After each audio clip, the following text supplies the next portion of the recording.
All right, welcome everyone. We are the Tripwire Podcast, part of the Triple Play Fantasy family.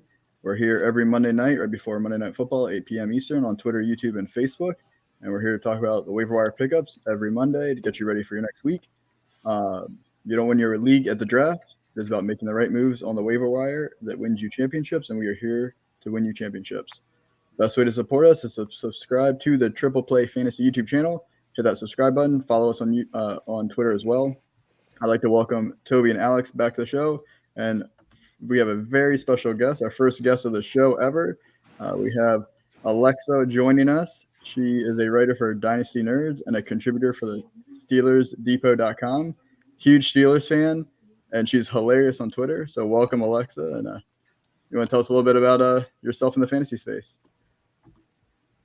Thanks, guys. Yeah, I actually, during the NFL draft this year, I just was messing around with my wife, and I had her record me doing a stupid TikTok video, and I posted it on Twitter just to be funny. And turns out Steelers Depot reached out to me to do a weekly segment on Saturday at 5 p.m. called The Terrible Take. And pretty much took off from there. So every Saturday I have a 2-minute hot take about the Steelers. And yeah, that's pretty much it. I also write for Dynasty Nerds, and I've been playing fantasy football since I drafted a defense in the first round in 2002. So been at this a while and learned from my mistakes. So you've come a long way now. We don't draft defenses in the first round. We've learned. Perfect. And Tobe and Alex, how you guys doing tonight? Couldn't be better. Yeah, good to finally have the computer working. It's been a couple of weeks, but I'm glad to be back. Yeah, we're excited to have you back on the show finally. We got the full team again. It's been nice. All right, so we're gonna kick it off. And before we get into week 7 too far, this is the bye-pocalypse. So we have 6 teams on bye, which is already terrible. But it's also the 6 teams that are on bye. Most of them, Jacksonville Jaguars, are going to be on your rosters, your starting rosters. So we have the Buffalo Bills, the Dallas Cowboys, the Jacksonville Jaguars, the Los Angeles Chargers, the Minnesota Vikings, and the Pittsburgh Steelers. So if you just kind of think about all of the different wide receivers and quarterbacks and running backs, maybe some tight ends that are on those teams, you may be struggling to fill your lineup this week. So this waiver wire week is very important. I would not say there's a lot of exciting names, and you probably don't have to splash too much fab money this week, but you need to be strategic with filling your roster spots because you might be dealing with a lot of buys, and there were a few injuries this week. And then just a quick look ahead to week 8 bye weeks. You only have 2 teams to worry about, the Baltimore Ravens and the Las Vegas Raiders. So a few players that you do need to think about looking ahead. But really, week 7 is the tough one right now. So we're going to kick it off with quarterbacks. And let's see who we have. Let's see. So the first one we're going to talk about is Matt Ryan. He's at Miami this week, and he's 29.3% rostered, coming off a bye. Toby, do you want to talk about Matt Ryan? Yeah, I mean, this Miami defense is not the defense that we thought they were going to be coming into the year. I mean, they had a great defense last year against the pass and the run. They created turnovers, but it hasn't been the case this year. Trevor Lawrence just probably had his best game of his pro career against them in London this past week. Now, Matt Ryan doesn't necessarily have the full amount of weapons. He's getting Ridley back, but number 2 hasn't been established there. Pitts has looked like he's getting going, but this game right here could be a sneaky shootout, and having Matt Ryan on your roster if you need to fill in for one of these 6 teams you have on a bye, like Josh Allen or Dak Prescott, Justin Herbert. If you started Big Ben, then you should pick up Matt Ryan anyways. But, yeah, he'd probably be looking at our show sheet here. Outside of his opponent, Tua Tagovailoa, he's probably the best streaming option this week. He's my favorite. And I think the fact that he's going against Miami, they just played in London. Normally you have a bye week, but they chose not to have a bye week. So they are at home in Miami, but Atlanta's coming off a bye themselves, so they're well rested. I definitely would like my chances, especially if those cornerbacks aren't playing for Miami. We don't know yet, but Byron Jones and Howard was out. So could be an easy day at the office for Matt Ryan this week. All right, and then the next one you kind of already led me to is Tua Tagovailoa. Alexa, do you have any thoughts on Tua this week as a waiver wire pickup? Yeah, he actually surprised me with his rushing yards this past week, and he finally started hyper targeting the number 6 overall pick, Jalen Waddle. I think he needs to do more of that going forward, and as well as Mike Gesicki going forward. I think that if he keeps hyper targeting those big guys in the red zone with Devontae Parker, Waddle, Gesicki, Gaskin out of the backfield, I mean, he's a decent streaming play.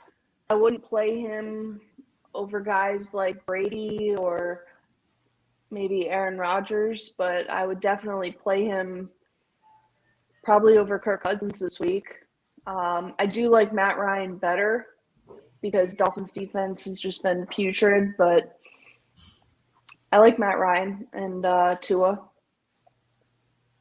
Awesome. Yeah, we have a few more QBs at the bottom of your screen that are available in less than 50% of leagues. But just going through the bye weeks, you're going to be missing, Josh Allen, Dak Prescott, Trevor Lawrence. Let's see.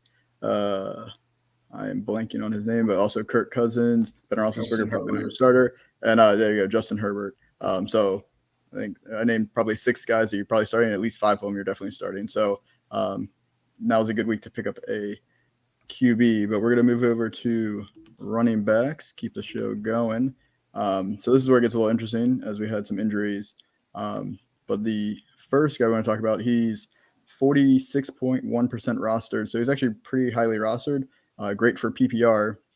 Going against Green Bay this week in Green Bay is J.D. McKissic.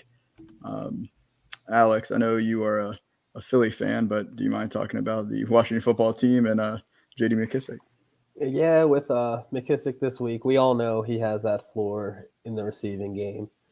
But with Antonio Gibson dealing with stress fractures in his shins, I don't even know why the man's still playing. But McKissic should see an uptick in his rushing usage as well. That overall increase does give him a nice floor to play like a Khalil Herbert type of week up, where you end up having close to 100 all-purpose yards, score, and have a decent floor to be an RB2. Yep. Yeah, definitely a PPR move, but we don't know what's going on with Gibson, so I think he's definitely someone that you need to spend a little fab on if he's still in your league. And then Alexa, I'm going to give you a combo here. We got the Cleveland Browns running back, since their 2 starters their next backup are potentially both out. It looks like the latest news is Hunt is going to IR, and Chubb may or may not play this week. They have a Thursday night game, which makes it more challenging, but we're still up in the air. So by the time your waivers run, we probably won't know about whether Nick Chubb's going to play or not. So it leaves us with Demetric Felton, who's a rookie. He's kind of a running back wide receiver combo, and he might be able to be played at both positions in your league. Check your settings. And then Dearness Johnson, who, for those of you who played last year, probably remember everyone blowing their fab on Dearness Johnson for him to do nothing for you. So there might be some old wounds for him. So Alexa, what do you think about these 2 guys? Yeah, I have Demetric Felton stashed on a lot of my taxi squads and dynasty leagues. Obviously, he's going to see a major uptick in the receiving game with Hunt out. I'll just tell you right now, I don't think Nick Chubb is going to play on a Thursday night. They're probably holding him out to play against the Steelers in Week 7. Tobe, I know you're crossing your fingers hoping for that. But, yeah, I would definitely – I could see using Felton in the flex and definitely Dearness Johnson. I mean, I'd be looking to spend like 30% of my fab if I still have a free agent auction budget left over in my redraft leagues. He's out there in a lot of dynasty leagues that I'm in. I would definitely pick up Felton or Johnson. I mean, their offensive line's been decent, but Baker's hurt right now, so they're clearly going to try to establish the run. I'd pick up both these guys. Definitely Felton, and then Felton in a PPR, and Ernest Johnson in standard. Awesome. Yeah, for me, it'll be tough just with a Thursday night, and I just don't know how that offense is going to look. But I understand, and all these buys this week and all these injuries to running backs, you might not have a better option, and why not why not go for it and see what happens? But I know people I think if you're a Chubb or Hunt owner, you need one of these two on your team going into this week. at least one. You can try for both. Yeah. See what happens. But yeah, I'm sure people are still sore about Dearness Johnson from last year. All right. So with that, we're gonna move over to wide receivers. Yeah, Dearness Johnson. Good times last year. So for wide receivers, we had a rookie make his first appearance this week. Very exciting. I wouldn't say he did a whole lot with his usage, but it was great to see him on the field. Now we have Rashad Bateman of the Baltimore Ravens. He's only rostered in 14.3% because he just came off of played this week. I guess people weren't sure what he would look like, and they didn't pick him up. But now you definitely should pick him up. So, Toby, what do you think about Rashad Bateman after his first game? If they have been tuning into us for the past 3 or 4 weeks, we've been telling people in redraft if you have IR spots to stash him. And because, Hollywood Brown's been phenomenal this year, but Rashad Bateman's just a great route runner. He just doesn't run the 9 route most of the time like Brown does. And he can catch the ball really well. And he's already led, like this past week, he led the wide receivers on the team in target share with 22.2%. So, only 1 week into his professional career, and he's already leading the team in target share, shows that he has the trust of Lamar Jackson already. And this offense is good. It's dangerously good. And if they can get a good mix between run and pass going, they're going to be hard to stop. So if Bateman's floating around out there, go snag him up real quick. Yeah, and they're playing Cincinnati Bengals this week, so not terrible matchup, obviously.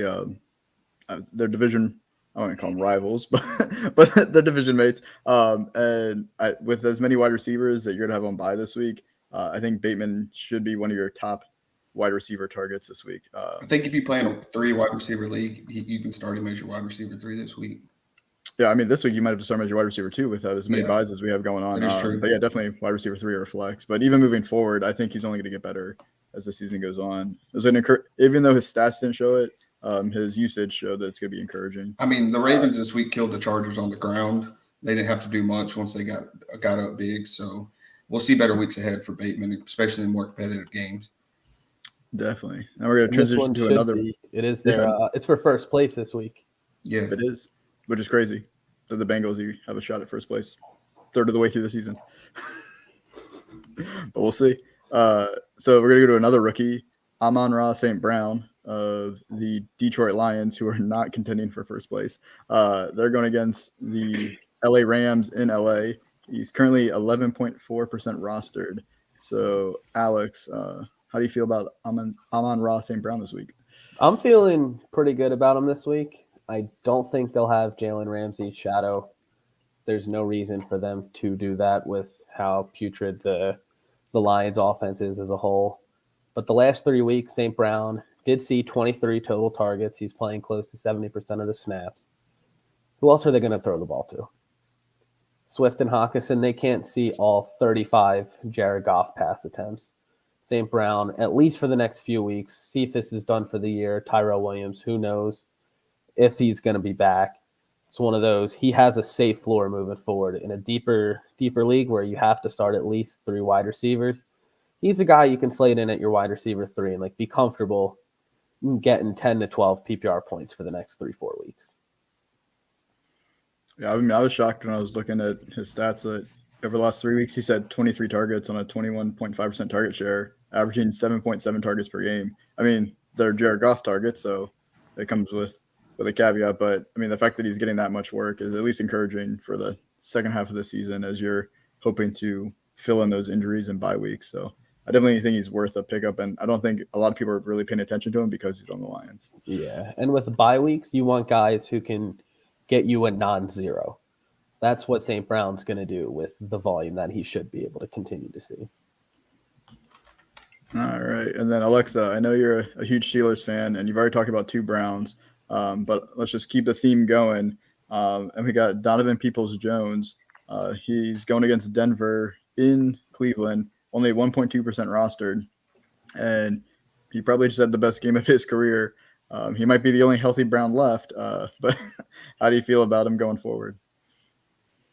Yeah, I mean, DPJ, he was a 5-star recruit. I'm pretty sure he was the number 1 receiver overall coming out of high school. He has the talent. Obviously, Jim Harbaugh in Michigan had no idea how to use him in college.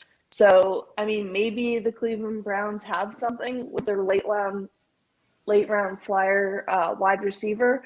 But, I mean, you could definitely do worse off the waiver wire picking up Donovan Peoples-Jones. I mean, Baker does have a bum wing right now. We'll see going forward, but I mean, like you said, Jarvis Landry's still on IR. You could definitely do worse than Donovan Peoples-Jones. Yeah, definitely not an exciting player, but you could probably pick him up for very little and might get a start. He's a very boom bust, but that offense is kind of a mystery right now with all the injuries. So he could emerge as somebody that could get you some points. So you could take a shot in the dark and stash him on your bench. All right, so moving on to tight ends. Not a whole lot this week, under 50% of who you'd actually want to play.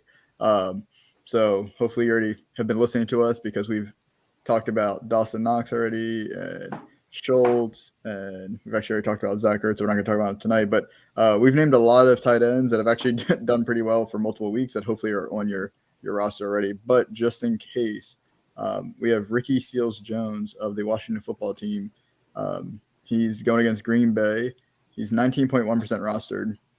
And let's see, he was third on the team in week 6 for targets with 6, only behind McKissick and McLaurin.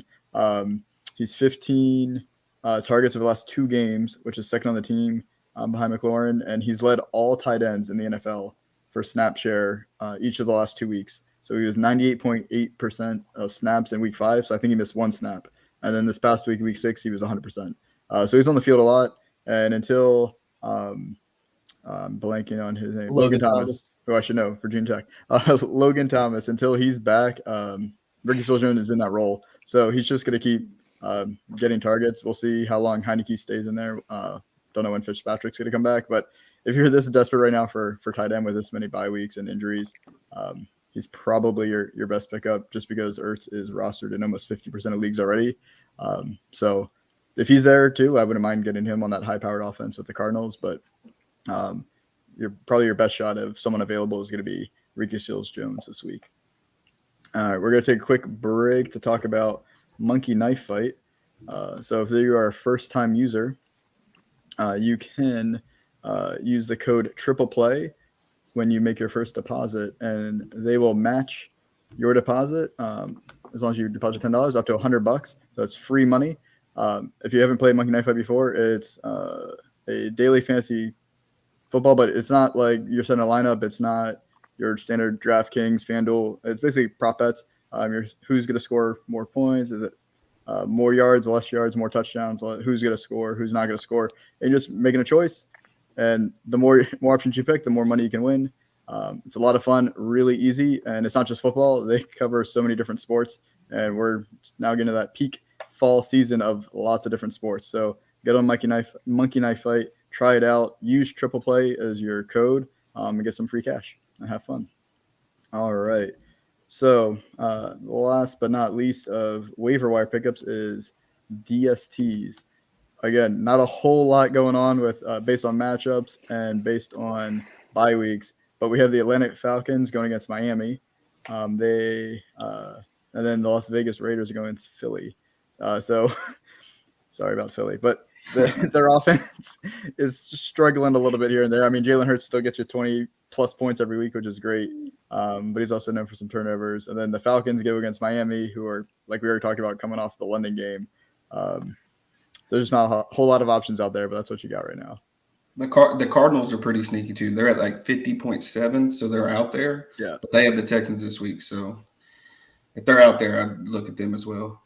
Yeah, if they're available. Toby, that's a revenge game for J.J. Watt. Yeah. That's a revenge game for everybody. Yeah, DeAndre Hopkins, J.J. Watt, the whole organization is upset at the Cardinals. But yeah, Is I that don't game like in that. Houston? I think it's in Arizona. It's in Arizona. Let's see. But yeah, so Arizona's 17-point favorites right now in that game. that might not be high enough. But we'll see, because every time we think that it's going to be a blowout, it's a defensive game. So we'll see. And then since we're talking to you guys about so many different players to pick up, we also need to talk to you guys about who to drop. So these are all most of these guys are rostered in 50% or more of leagues. Some a little more controversial than others. Some of you are like, oh, duh, I should have dropped him weeks ago.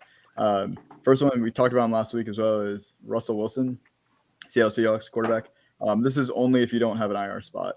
Now they talked about on the broadcast last night how his finger has better motion than they were expecting already. He's ahead of the game, but we'll see. He could be out for several more weeks. We don't know how he's going to look when he gets back. So if you don't have a IR spot, you probably don't, unless you have a deep bench, you probably don't have enough space to be able to hold him through these bye weeks. So go ahead and drop him. Next quarterback is Baker Mayfield. He's just below 50%. But with his banged up offensive line, all of his injured offensive stars, I don't know why you'd even want to keep him right now. Plus Baker himself being hurt. Correct. Yeah. And now it's on his throwing shoulder, but he is hurt with a separated shoulder. So to me, he's an easy drop. Chris Carson, he's 94.9% rostered still as of this morning. So again, if you have an IR spot, stash him on the IR. But he's dealing with a neck issue, chronic neck issue. We don't know when he's going to come back. I know he's on IR. They say, oh, it could be 3 weeks, but you have no idea, honestly. And so I don't know if you'd want to clog up your roster, again, unless you have an IR spot. This one, a lot of people are excited about Laviska Shenault, but he hasn't really done much. He had one big game, a couple of big plays here and there. He's 72.7% rostered. They're going into a bye week. Honestly, I think you can drop him, pick up somebody else, and then if you really want to pick him up after the bye, go for it. But, I mean, tell me if I'm wrong, guys, but he doesn't really look that impressive other than a couple plays here and there. No, he's had his flashes, but nothing too consistent. It's the Urban Meyer effect. We don't want to talk about the Urban Meyer effect. The Jaguars as a whole have not looked impressive. So other than James Robinson, I would cut anybody other than James Robinson and Marvin Jones. Fair, yeah. Their schedule doesn't open up too much after their bye week either. So yeah, no, I think you can.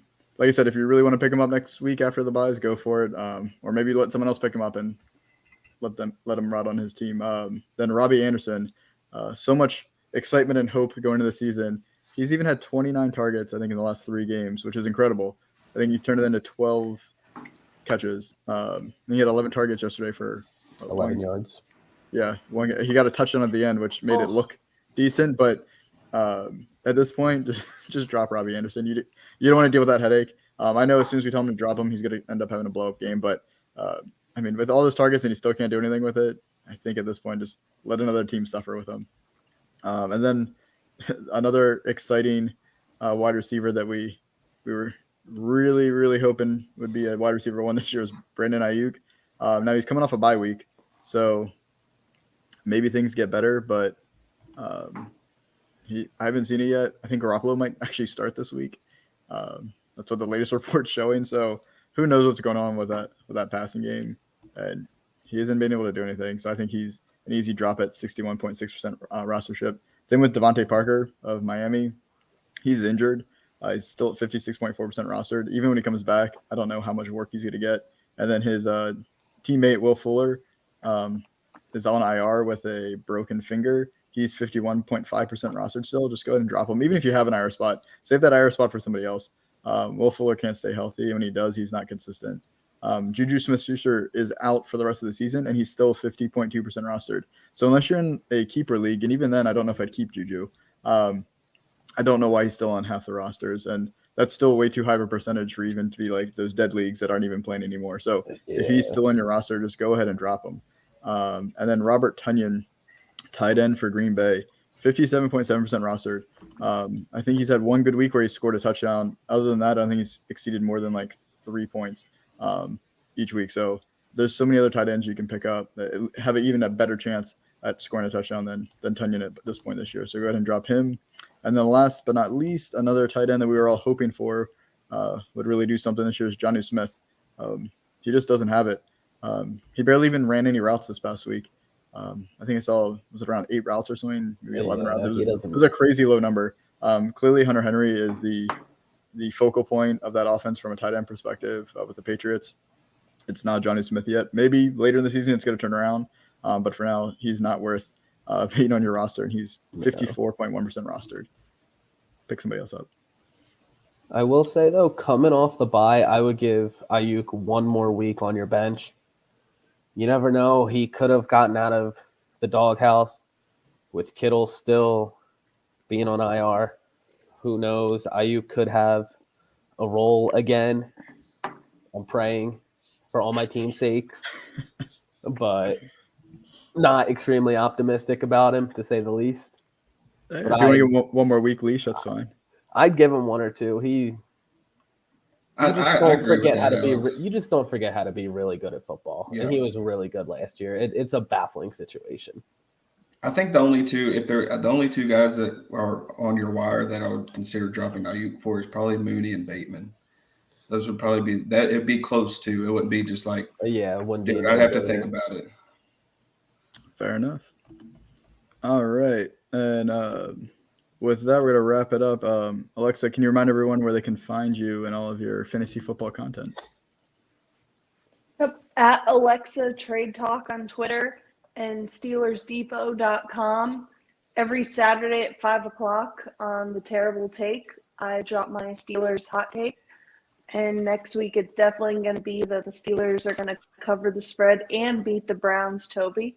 So, yeah, at Steelers Depot. We need a trash talk video for next week. Awesome. Toby and I are just going to wrestle. My money's on Alexa. So is mine. And, Toby and Alex, you guys got anything to plug this week? Wallpaper Wednesday, and that's about it for me. Awesome. I'm just working on a piece for someone who may be in discussion as a potential the wide receiver one. As long as it's not Quez Watkins, I'm looking forward to it. Oh, come on. If there's anything above 101, it's like Quez Watkins. He's the commissioner. Fair enough. And for me, you're gonna check out my weekly tight end and quarterback streamer article with Fantasy and Frames. Comes out every Thursday morning. So you can look for that. We'll be back next Monday, right before Monday Night Football again, 8 p.m. With another special guest talking about Week 8 waiver wire. For the Triple Play Fantasy this week, we have a bunch of shows. Let's see. We have, I am blanking on it, but let me get all of them.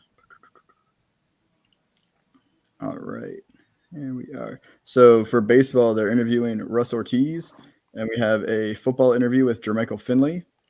And then they got another baseball show or weekly baseball show for Orioles, Diamondbacks, and Rangers expansion draft show. So for all of our baseball fantasy out there is great. And then we also have our weekly preview show for the football on Tuesday nights, and the Super Fantasy Football Bros have their weekly episode Tuesday night as well. So that's why you want to make sure you subscribe to the Triple Play Fantasy YouTube channel so you do not miss any of those wonderful shows, and follow us at the Tripwire Pod on Twitter, and follow all of us on our Twitter handles as well. You can see on the screen. Thank you again, Alexa, for joining us. Good luck with your matchups tonight. I know you're hoping for some points from Stephon Diggs, so hopefully he comes through for you. But thanks again, guys, and we'll see you all next week.